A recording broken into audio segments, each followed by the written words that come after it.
الحمدللہ رب العالمین والصلاة والسلام علی سید المرسلین اما بعد فاعوذ باللہ من الشیطان الرجیم بسم اللہ الرحمن الرحیم پڑھئے الصلاة والسلام علیک یا رسول اللہ وعلی آلک واصحابک یا حبیب اللہ الصلاة والسلام علیک یا نبی اللہ وعلی آلک واصحابک یا نور اللہ۔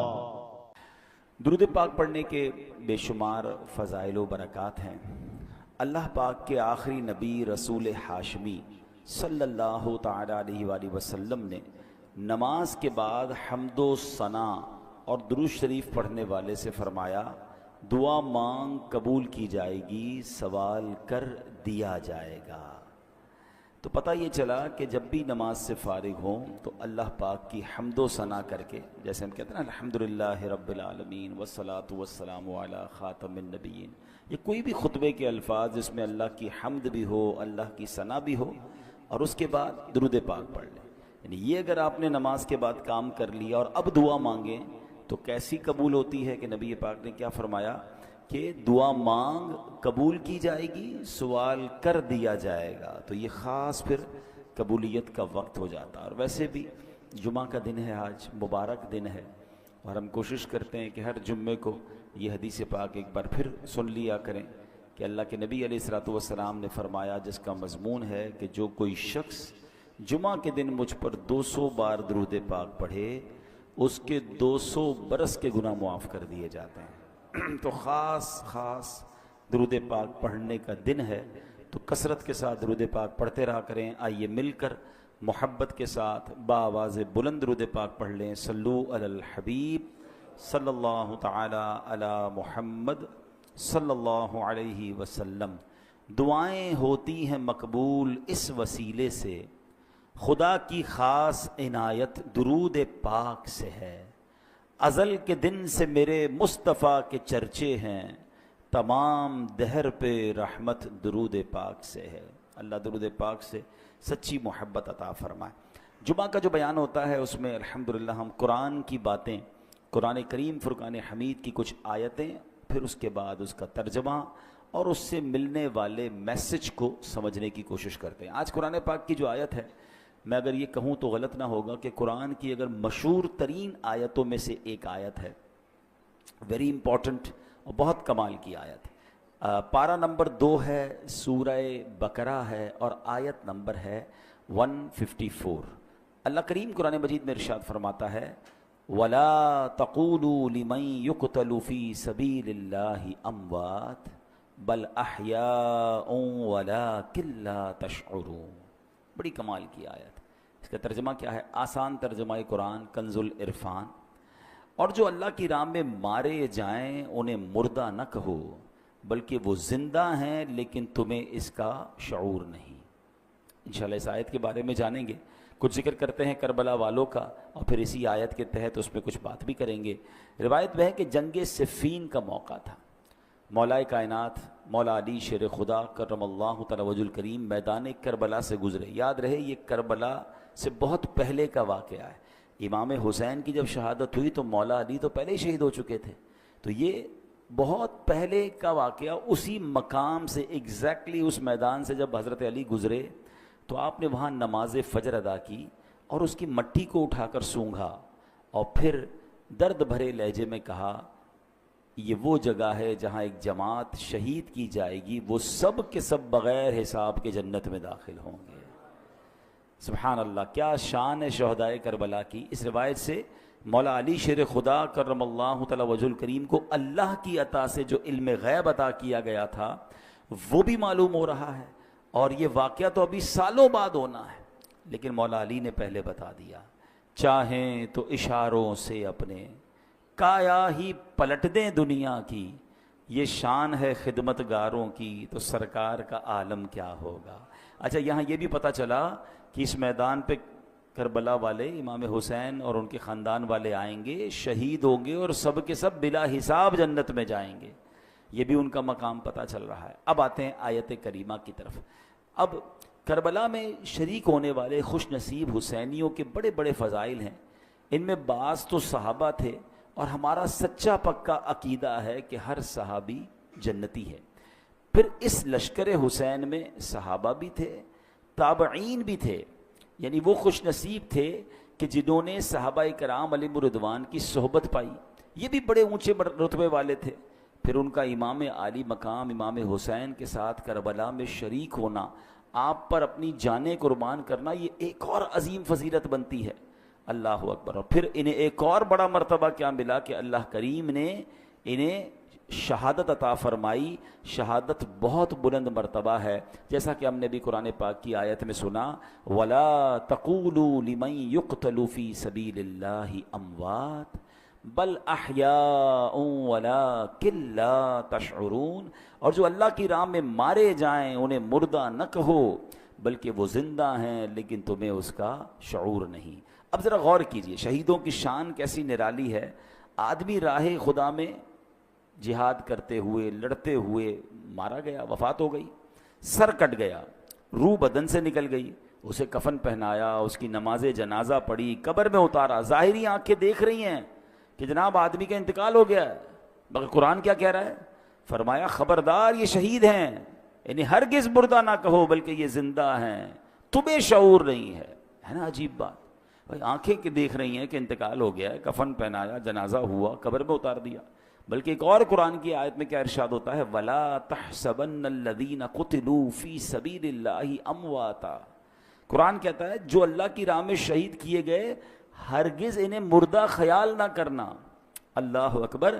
یعنی کہنا تو دور کی بات ہے، اپنے دل میں بھی شہید کو مردہ بھی سوچنا بھی نہیں ہے. دو آیتیں یاد رکھیے کہ ایک جگہ کہا کہ انہیں مردہ نہ کہو، یہ زندہ ہیں، تمہیں شعور نہیں ہے.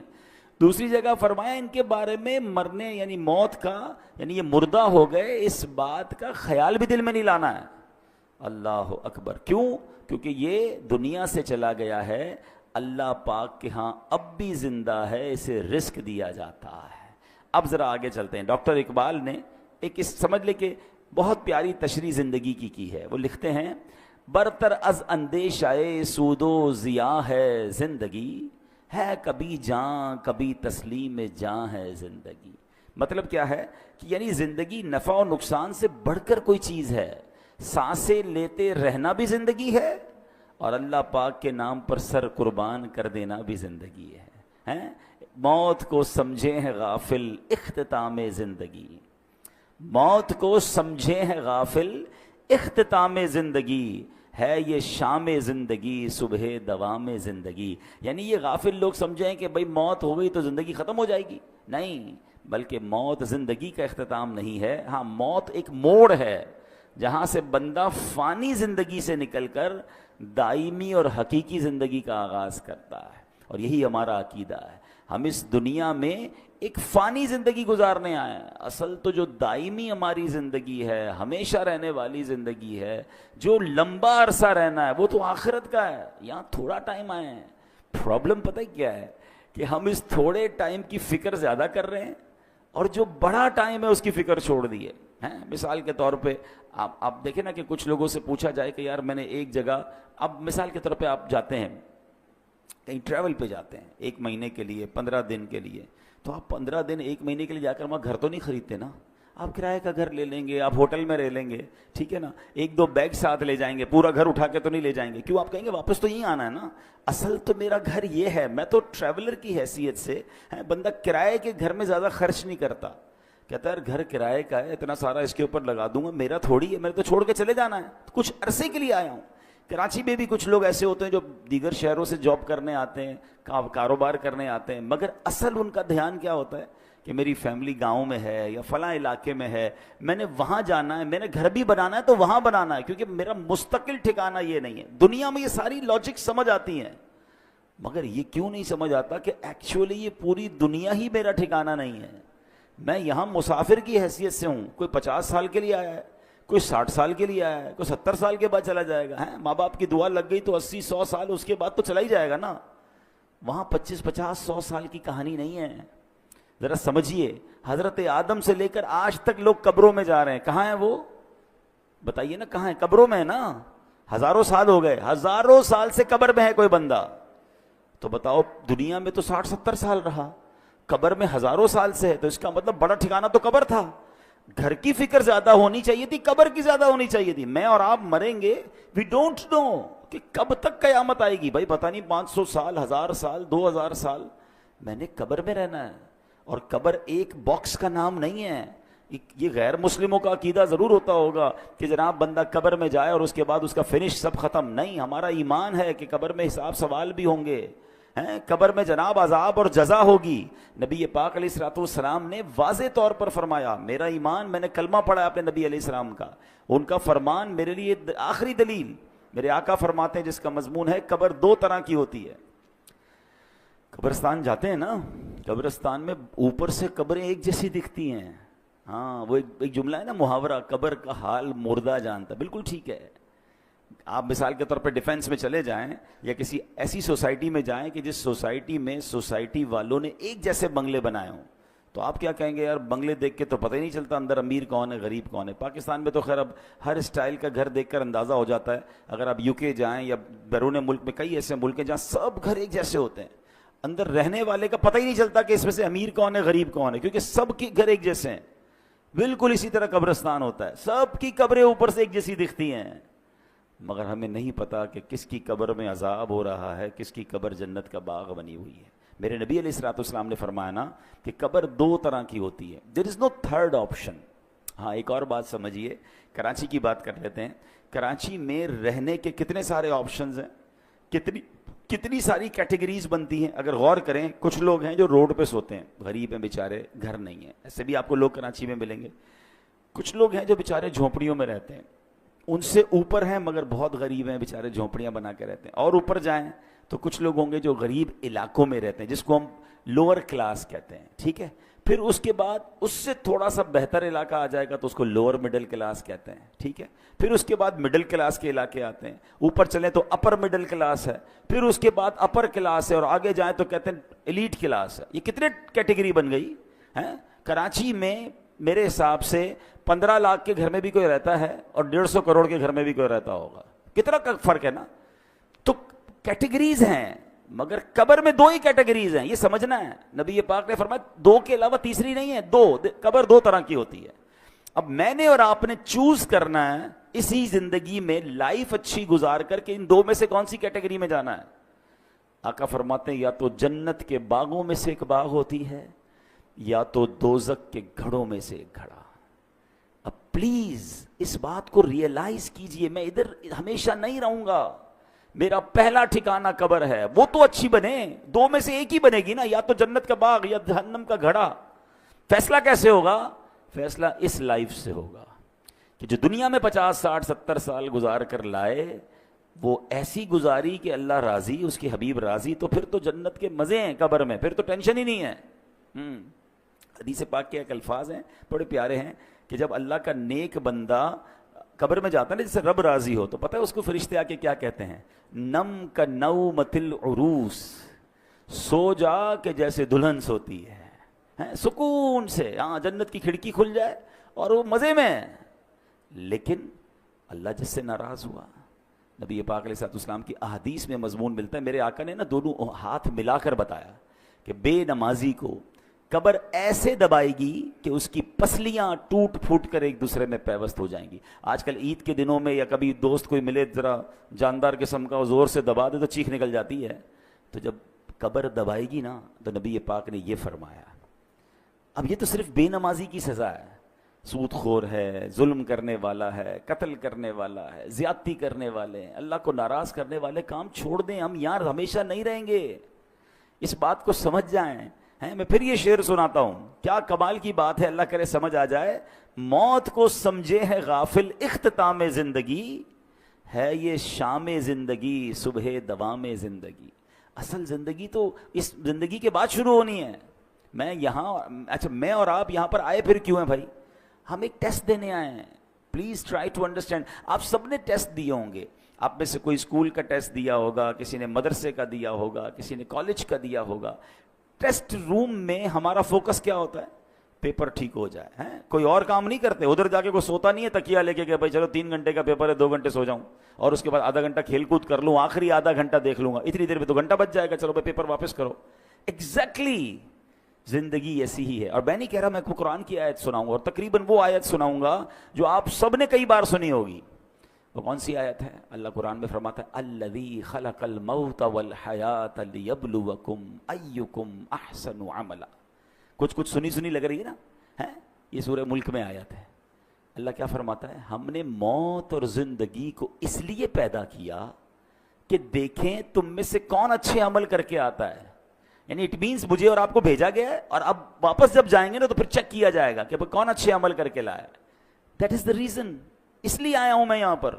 نہیں مگر یہاں تو قبر کی فکر ہی ختم, موت کی تو بات ہی کوئی نہیں کرتا نا. مرنے کی بات نہ کرو بھائی, کوئی اور بات کرو. پلاننگ بتاؤ اگلے 5 سال بعد کیا کرنا ہے, 10 سال بعد کیا کرنا ہے, اگلا فیوچر کیا ہوگا, دنیا میں کیا دیکھنا ہے.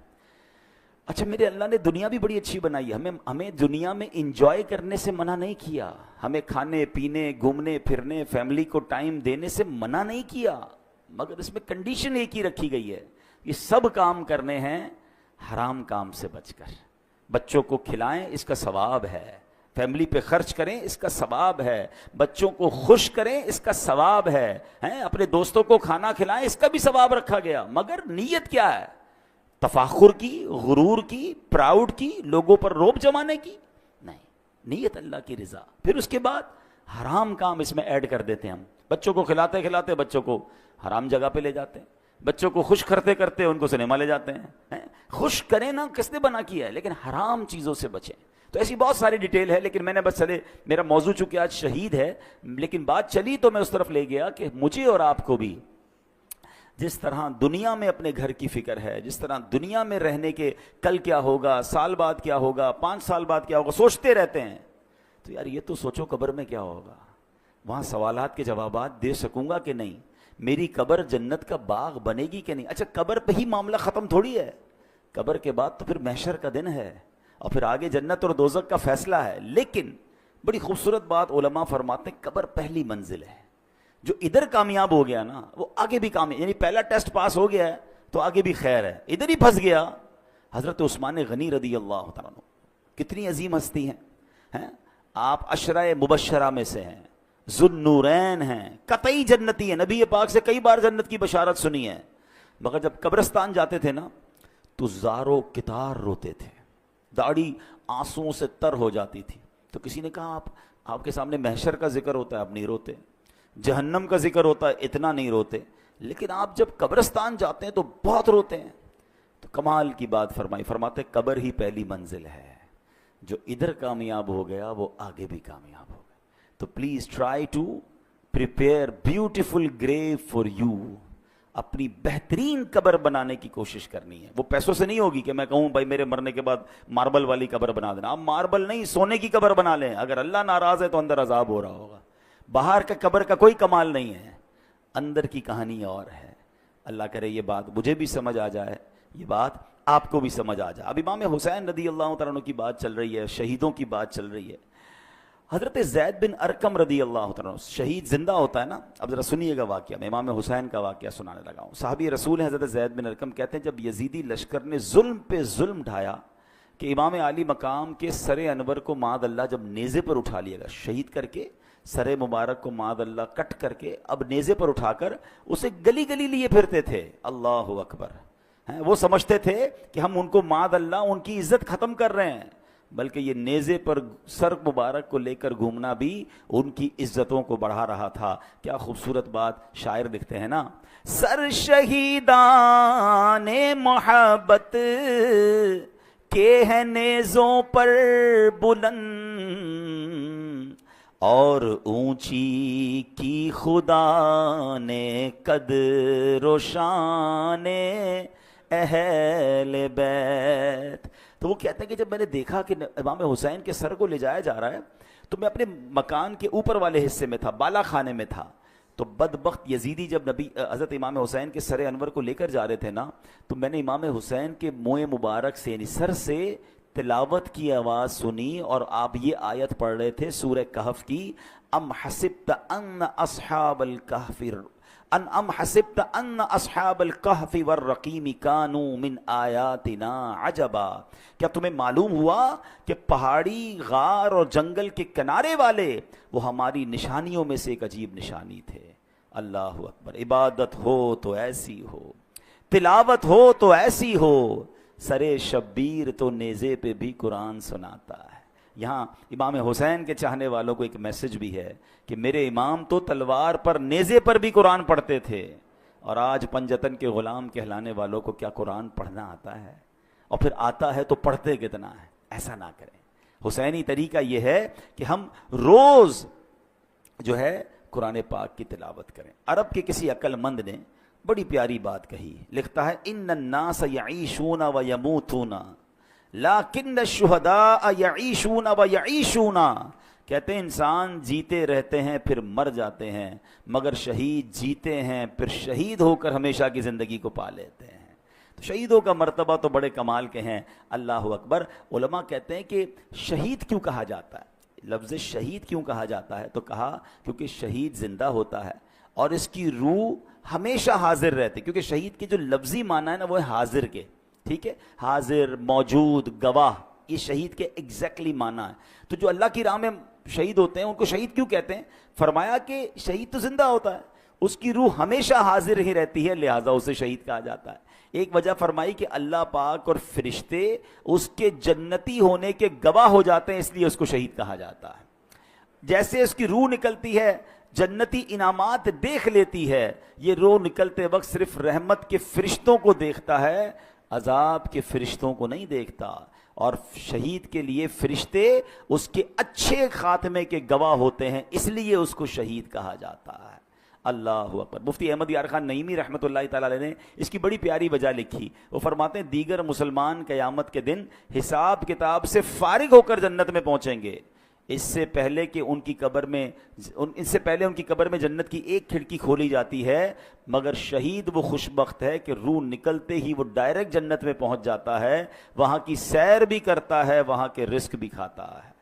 تو یہ مرتبہ ہوتا ہے شہید کا۔ اور شہید سے اللہ کریم جب قیامت کے دن پوچھے گا نا کہ اور تمہیں کچھ چاہیے، تو کہیں گے یا اللہ تو نے جنت کی سیر کی اجازت دی ہے، ہم جنت کے نعمتیں کھاتے ہیں، اور کیا چاہیے؟ اور کچھ چاہیے۔ جب 3 بار سوال ہوگا اللہ اکبر تو پھر شہید کہے گا کہ یا اللہ مجھے واپس بھیج دے، میں پھر تیری راہ میں شہید ہونا چاہتا ہوں۔ شہادت کا مرتبہ اور اس کا لطف اور اس کا مزہ یہ ہے کہ بندہ پھر شہید ہونا چاہتا ہے۔ تو یہ ہے شہیدوں کا مرتبہ اور کمال۔ اے میرے پیارے اسلامی بھائیوں، اب نبی پاک علیہ الصلوۃ والسلام ایک بار ممبر پر خطبہ ارشاد فرما رہے تھے۔ ایک صحابی حاضر ہوئے، یا رسول اللہ صلی اللہ علیہ وسلم، اگر میں ثواب کی امید پر راہ خدا میں لڑوں، بہادری بھی دکھاؤں، پیٹھ پھیر کر نہ بھاگوں، آخر شہید ہو جاؤں تو کیا میرے سارے گناہ بخش دیے جائیں گے؟ فرمایا ہاں تمہارے سارے گناہ بخش دیے جائیں گے، مگر قرض کی معافی نہیں ہوگی۔ ابھی تک تو ہم شہید کا مرتبہ سن رہے ہیں نا، مگر اب ذرا یہ بات غور سے سنیے۔ نبی پاک ایک حدیث میں میرا آقا نے فرمایا اول ما یحراق من دم الشہید یغفر له ذنبه كله الا الدین۔ آقا فرماتے ہیں شہید کے خون کا پہلا قطرہ گرتے ہی اس کے سب گناہ بخش دیے جائیں گے، ہاں قرض معاف نہیں ہوتا۔ نبی پاک علیہ الصلوۃ والسلام کا یہ معمول تھا کہ جب جنازہ آتا نا تو آپ پوچھتے تھے کہ اس پر کوئی قرض تو نہیں ہے، اور جب قرض ہوتا تو آقا فرماتے میں جنازہ نہیں پڑھاؤں گا، یا فرماتے کہ کوئی قرض کا ضامن بن جائے پھر میں جنازہ پڑھاؤں گا۔ حالانکہ جس کے اوپر قرض ہو، اس کا انتقال ہو، اس کا جنازہ پڑھنا جائز ہے، مگر نبی پاک علیہ الصلوۃ والسلام اس کی اہمیت بیان کرنے کے لیے فرمایا کرتے تھے۔ تو نبی پاک نے ایک بار فرمایا، ایک جنازہ لایا گیا نا، حضرت انس بیان کرتے ہیں کہ نبی پاک علیہ الصلوۃ والسلام کی بارگاہ میں ایک جنازہ لایا گیا، تو پیارے آقا نے پوچھا کہ اس پر کوئی قرض ہے؟ لوگوں نے عرض کی جی ہاں یا رسول اللہ اس پر قرض ہے۔ ارشاد فرمایا ایسے آدمی پر میرا جنازہ پڑھنا کیا فائدہ دے گا جس کی روح قرض کے بدلے اس کی قبر میں گروی رکھی ہوئی ہے، گروی رکھی ہوئی ہو اور آسمان کی طرف بلند نہ ہو۔ اگر تم میں سے کوئی اس کے قرض کا ضامن بنتا ہے تو میں اس کی نماز جنازہ پڑھا لیتا ہوں، کیونکہ میرا اس کی نماز جنازہ پڑھنا اسے نفع دے گا۔ یعنی قبر میں روح گروی رکھ دی جاتی ہے، آسمان کی طرف بلند نہیں ہوتی ہے اگر کوئی مقروض ہو کر مرتا ہے۔ اے میرے پیارے اسلامی بھائیوں، آج کتنا یہ چیز وبا عام ہو گئی ہے، لوگ لاکھوں روپے دبا لیتے ہیں۔ کاروباری لوگ مجھے سن رہے ہیں، بعد میں یہ بیان سنا جائے گا، کبھی بھی قرض نہ لیں، قرض کی کوشش کریں کہ آپ پر قرض ہی نہ آئے، لیکن اگر قرض لیں تو پھر اسے وقت پر ادا کریں۔ ہاں آج کل تو معاملہ ہی الگ ہے نا، قرض لیتے وقت بندہ اور ہوتا ہے اور لینے کے بعد انداز ہی بدل جاتا ہے۔ بندہ کہتا ہے یہ وہی آدمی تھا جس کو پیسے دیے، بڑی منتیں کر کے بڑی ریکویسٹ کر کے پیسے لیے تھے، اب پیسے لینے کے بعد نہ فون اٹھا رہا ہے نہ جواب دے رہا ہے، بیچارہ جس کے پیسے وہ دھکے کھا رہا ہے۔ یہ نہ کیا کریں۔ روایتوں میں آتا ہے اگر کسی نے کسی کی رقم دینی ہے اور پیسے ہوتے ہوئے نہیں دے رہا ہے، ایک تو نا کہ ختم ہو گیا، اس کی الگ ایک پوری تفصیل ہے، لیکن اگر اس کے پاس ایسا کچھ ہے کہ اپنا سامان بیچ کر اپنی تمام چیزیں بیچ کر قرض ادا کر سکتا ہے تو اس کو کرنا پڑے گا، ورنہ ہر لمحے گناہ گار ہو رہا ہے، اس کے گناہوں کا میٹر شروع ہو رہا ہے۔ تو کبھی بھی ایسا نہ کریں، قرض لیں تو اچھی نیتوں سے لیں، وقت سے پہلے لوٹائیں، پھنس گئے ہیں تو جواب تو دیں، رپلائی تو دیں، اس کے پاس جا کر معذرت کریں اس سے کہ بھائی میں پریشان ہوں، مجھے تھوڑا اور وقت دے دو، لیکن اب تو معاملہ ہی الگ ہے، بندہ ہی غائب ہو جاتا ہے۔ آج غائب ہو جاؤ گے پھر کیا ہوگا قبر میں؟ پتہ ہے قیامت کے دن ان پیسوں کے بدلے نیکیاں دینی پڑیں گی۔ وہاں پیسے نہیں ہوں گے کہ بھائی یا اللہ میں نے اس کے 2 لاکھ لیے تھے، محشر کے دن میں 2 لاکھ دے رہا ہوں، نہیں، وہاں چیک بک نہیں ہوگی۔ وہاں کیا ہوگا؟ روایتوں میں آتا ہے کہ جو اعلیٰ حضرت امام اہل سنت لکھتے ہیں کہ جو کسی کے 3 پیسے جان بوجھ کر دبا لے، 3 پیسوں کی ویلیو کیا ہے؟ آج کل تو لوگ پتہ نہیں کتنا زمینوں پہ قبضہ کر رہے ہیں، پیسے دبا رہے ہیں۔ فرمایا اسے قیامت کے دن 700 مقبول با جماعت نمازیں دینی پڑ جائیں گی۔ ایک طرف 3 پیسے ہوں گے، اس کے بدلے دینا کیا پڑے گا؟ 700، وہ بھی مقبول با جماعت نمازیں۔ جس نے کروڑوں کھائے ہیں، جس نے زمینوں پہ قبضہ کیا ہے، جو لوگوں کا پیسہ نہیں لوٹا رہا ہے، وہ کیا جواب دے گا قیامت؟ نبی پاک نے جنازہ پڑھانے سے منع فرما دیا۔ اے میرے پیارے اسلام بھائی، نبی پاک نے ارشاد فرمایا جن گناہوں سے اللہ پاک نے منع کیا ہے ان میں سے رب کریم کے نزدیک سب سے بڑا جرم یہ ہے کہ انسان قرض لے کر مرے جس کی ادائیگی کے لیے مال نہ چھوڑے۔ تو یہ نہ کیا کریں۔ ہاں اب ایک اور پرابلم، پیسے لیے کاروبار میں تو چلتا رہتا ہے، بھائی کسی کا کریڈٹ ہے، کسی کا ڈیٹ ہے، میں نے کسی کو پیسے دینے ہیں، کسی سے لینے ہیں، لیکن اس کو اچھی طریقے سے لکھت پڑھت کریں، وقت پر پیسے دیا کریں، اور اگر آپ کو لگتا ہے کہ ابھی جس کو دینے وہ نہیں مل رہا یا آگے پیچھے ہو گیا تو اس کو وصیت کر کے جائیں، اپنے بچوں کو بتا کر جائیں۔ کسی کا انتقال ہوتا ہے، اگلے لوگ پریشان ہو جاتے ہیں کہ یار اس نے کسی کو گھر میں بتایا نہیں میرے پیسے ہیں۔ یعنی کتنی عجیب بات ہے کہ میں نے کسی کو رقم دینی ہے یا اس کی کوئی امانت میرے پاس ہے، میرے سوا کسی کو پتہ ہی نہیں ہے۔ یہ بہت بڑی بے وقوفی اور جہالت ہے جو عذاب قبر میں گرفتار کر سکتی ہے۔ بھائی اگر آپ کو کسی نے امانت دی ہے، کوئی رقم دی ہے، تو آپ لکھیں اس کو، اپنے بچوں کو بتائیں، اس کو بھی بتا دیں کہ بھائی مجھے کچھ ہو گیا تو یہ میرا بیٹا ہے، یہ میری فیملی ہے، تمہیں یہاں سے مل جائیں گے، تاکہ اس کو بھی تسلی ہو۔ آج کل تو اچھا یہ بھی ہمارے لوگ بھی بڑے بھولے بھالے ہیں، کروڑوں روپے کا کاروبار کریں گے، گھر میں کسی کو نہیں جانتے، صرف اسی کو جانتے ہیں، نہ اس کے بیٹے کا پتہ نہ گھر کا پتہ، بعض اوقات تو گھر کدھر ہے یہ بھی نہیں پتا۔ تو اگر جینے کی تمنا ہے تو کچھ پہچان پیدا کر ہیں، تبھی تو شریعت کہتی ہے کہ لکھت پڑھت کر لیں، کوئی کانٹریکٹ کر لیں، 2 گواہ ہونے چاہیے، کل کچھ ہو گیا تو آپ کے پاس کوئی چیز تو ہو۔ یہاں ہماری بھی غلطی ہوتی ہے، لیکن بالخصوص ان لوگوں کو سوچنا چاہیے کہ جن پر لوگوں کا آتا ہے اور انہوں نے دینے کا انتظام پراپر نہیں کیا، کیونکہ ہم تو چلے جائیں گے۔ ابھی میں نے بہت تفصیل سے بتایا کہ قبر کتنی بڑی ہماری منزل ہے۔ قبر میں اگر ہم عذاب سے بچنا چاہتے ہیں تو اپنے اوپر قرض چھوڑ کر نہ جائیں، اور اگر قرض چھوڑ کر جائیں تو اس کی وصیت ہو، اس کا انتظام ہو، اس کی سب سے پہلے دیکھیں نا، میت کے انتقال کے بعد شریعت کا حکم کیا ہے کہ اس کا مال ورثاء میں بعد میں تقسیم ہوگا، پہلے اس کا قرض ادا کیا جائے گا۔ لیکن میں نے اگر قرض بتایا ہی نہیں کسی کو، گھر والوں کو، اور بعد میں گھر والوں کی تربیت بھی نہیں کی، بھائی ابو مر گئے، بھائی اب ابو سے بات کریں، ہم نے نہیں دینا، بیٹے بھی ایسے کہہ دیتے ہیں۔ ان بیٹوں کو بھی چاہیے، ان اولاد کو بھی چاہیے کہ اپنے باپ پر، مرحوم پر بوجھ نہ رکھیں قرض کا۔ کہ آپ نے حدیث پاک سن لی ہے کہ نبی پاک نے جنازہ پڑھانے سے انکار فرمایا، اس سے بڑی تنبیہ کیا ہو سکتی ہے؟ اللہ کرے کہ یہ بات ہمیں سمجھ آ جائے۔ ہم شہیدوں کے حوالے سے بات کر رہے تھے، اب یہاں پر ہم دیکھیں نا، آج کے دور میں تو جہاد کرنا، دشمن فوج سے لڑنا اسلامی ریاست میں پہلے فوج کا کام ہے۔ تو اللہ پاک ہمارے ان فوجی جوانوں کو سلامت رکھے جو ہماری سرحدوں کی حفاظت کرتے ہیں اور اللہ کی راہ میں شہید ہوتے ہیں، لیکن ہم کیسے شہید کا رتبہ پائیں؟ ہم تو سویلین ہیں، سبحان اللہ، ہمارا اسلام کتنا کمپلیٹ ہے. اب سنیے نبی پاک علیہ الصلوۃ والسلام نے کیا خوبصورت فرمایا، من سأل اللہ الشہادۃ مخلصا اعطاہ اللہ اجر شہید وان مات علی فراشہ. میرے آقا فرماتے ہیں مسند امام احمد کی حدیث کہ جو سچے دل سے شہادت کی دعا کرے وہ اگرچہ بستر پر ہی مر جائے اللہ پاک اسے شہیدوں والا ثواب عطا فرمائے گا. ہم دعا تو کر سکتے ہیں نا کہ اللہ مجھے شہادت والی موت عطا فرما. اچھا حضرت عمر فاروق رضی اللہ تعالیٰ عنہ کمال دیکھیں، آپ کی دعا کیا تھی، اللہم ارزقنا شہادتا فی سبیلک واجعل موتی فی بلد رسولک. اے اللہ مجھے شہادت والی تیری راہ میں موت بھی دے اور تیرے حبیب علیہ الصلوۃ والسلام کے شہر مدینے میں موت دے. اچھا اس زمانے میں صحابہ کرام حیران ہوتے تھے کہ حضرت عمر کیسی دعا کر رہے ہیں، مدینہ کیپٹل ہے، اس پر تو حملہ نہیں ہونا، ادھر تو فوج بھی ہے، چیزیں ہیں، یہاں کیسے شہادت ملے گی ان کو. یہ دعا کرتے رہتے تھے.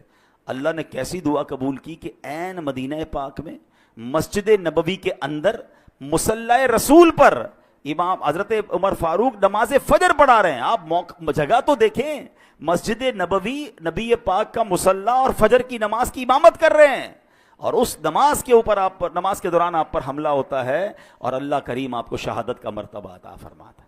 تمنا تھی نا، ہم تو یہ تمنا بھی نہیں کر رہے ہوتے.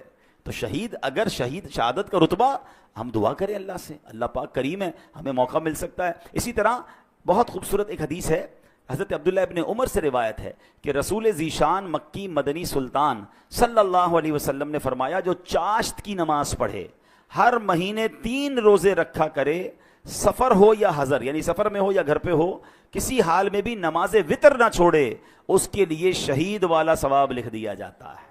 تو یہ 3 کام غور کر سن لیں کہ چاشت کی نماز. اچھا اشراق اور چاشت بہت پیاری نمازیں ہیں، بڑے اس کے فضائل ہیں، اور یہ ہم کب پڑھ سکتے ہیں؟ جب فجر کا وقت ختم ہوتا ہے نا، آپ ٹائم ٹیبل پہ دیکھ سکتے ہیں، اس کے 20 منٹ گزرنے کے بعد آپ اشراق اور چاشت کے نوافل پڑھ سکتے ہیں. اس کے کم از کم 2 رکعتیں پڑھ لیں، زیادہ بھی پڑھ سکتے ہیں. اور سبحان اللہ اشراق و چاشت کی بڑی فضیلتیں ہیں. اور پھر یہ جو ہر مہینے 3 روزے رکھنے ہیں، اس میں اچھا یہ ہے کہ ایام 20 کے روزے رکھ لیے جائیں. ہر اسلامی تاریخ کی 13، 14، 15 تاریخ کو ایام 20 کہا جاتا ہے. ان دنوں میں اگر آپ روزے رکھ لیں گے انشاءاللہ تو سبحان اللہ یہ سنت کی ادائیگی کی نیت سے پیر کا روزہ بھی رکھ سکتے ہیں. تو یہ 3 روزے اگر اللہ کرے ہماری عادت بن جائے تو شہادت کا مرتبہ مل رہا ہے، تو اور کیا چاہیے. حضرت ابو قتادہ انصاری رضی اللہ تعالیٰ عنہ فرماتے ہیں نبی پاک علیہ الصلوۃ والسلام سے ہر پیر کے روزے کے بارے میں عرض کیا گیا کہ حضور آپ پیر کا روزہ رکھا کرتے ہیں، تو ارشاد فرمایا اسی دن میری ولادت ہوئی اور اسی دن مجھ پر وحی نازل ہوئی تھی. تو بہرحال اللہ کریم ہمیں ان نیکیوں پر عمل کرنے کی توفیق عطا فرمائے. اور آج جو ہم نے شہادت کے بارے میں سنا، اس کے بارے میں بھی، پھر قبر کے بارے میں ہم نے سنا کہ قبر کی تیاری کیسے کرنی ہے، پھر ہم نے قرض کے بارے میں سنا کہ قرض کے معاملات پر کتنا خیال رکھنا ہے. زندگی کا ایک اصول بنا لیں کہ میرے اوپر، میری ذات پر کسی کا کچھ رہ نہ جائے، جو بھی ہے ڈھونڈ کر تلاش کر کے اس کو پہنچائیں. دیر ہو گئی ہے تو معافی دنیا میں مانگ لیں، کیونکہ آخرت میں ہم حساب نہیں کر سکیں گے. اور ہم نے ایک اور چیز دیکھی ہے کہ جس کسی نے کسی کے پیسے کھائے ہیں، مال دبایا ہے، دنیا میں بھی اسے برباد ہوتے دیکھا ہے. اور جس کا کھایا گیا ہے نا، ہم نے حیرت انگیز طور پر ایسا دیکھا ہے کہ اللہ نے اس سے زیادہ اسے عطا فرما دیا ہے. تو مظلوم کی مدد غیب سے ہوتی ہے، ظالم برباد ہوتا ہے. اللہ ہمیں یہ سوچ نصیب فرمائے. اور یہاں پر ایک آخری بات کر کے اپنی گفتگو ختم کرتا ہوں کہ ہم نے قرآن کی آیت سے اپنے بیان کو شروع کیا تھا کہ اللہ کی راہ میں شہید ہونے والے کو مردہ نہ کہو، تمہیں شعور نہیں ہے وہ اللہ کی بارگاہ میں زندہ ہیں. تو اب ذرا ٹیکنیکلی اور لاجیکلی سمجھ لیں کہ اگر کسی نبی کا امتی شہید ہو جائے، ٹھیک ہے، وہ شہید ہو جائے تو وہ اللہ کی بارگاہ میں زندہ ہے، تو پھر نبی کی جو زندگی ہے اس کا عالم کیا ہوگا. وہ تو اس امت کے بھی آقا ہیں. تو سبحان اللہ احادیث میں بھی یہ مضمون ملتا ہے کہ اللہ نے زمین پر حرام قرار دیا ہے کہ وہ انبیاء کے جسموں کو کھائے. انبیاء حیات ہوتے ہیں اور وہاں انہیں رزق دیا جاتا ہے. یہ کمال ہے اللہ کی عطاؤں سے. تو بہرحال آج قرآن و حدیث کے ذریعے ہم نے یہ شہید کے فضائل سنے ہیں. اللہ کریم ہمیں بھی ایمان اور عافیت کے ساتھ اے کاش مدینہ منورہ میں شہادت کی موت نصیب فرمائے. آئیے حضرت عمر فاروق اعظم رضی اللہ تعالیٰ عنہ کی اسی دعا پر اپنے بیان کو اختتام کرتے ہیں. آپ چاہیں تو مل کر آمین کہہ دیجئے گا. اللہم ارزقنا شہادتاً فی سبیلک واجعل موتنا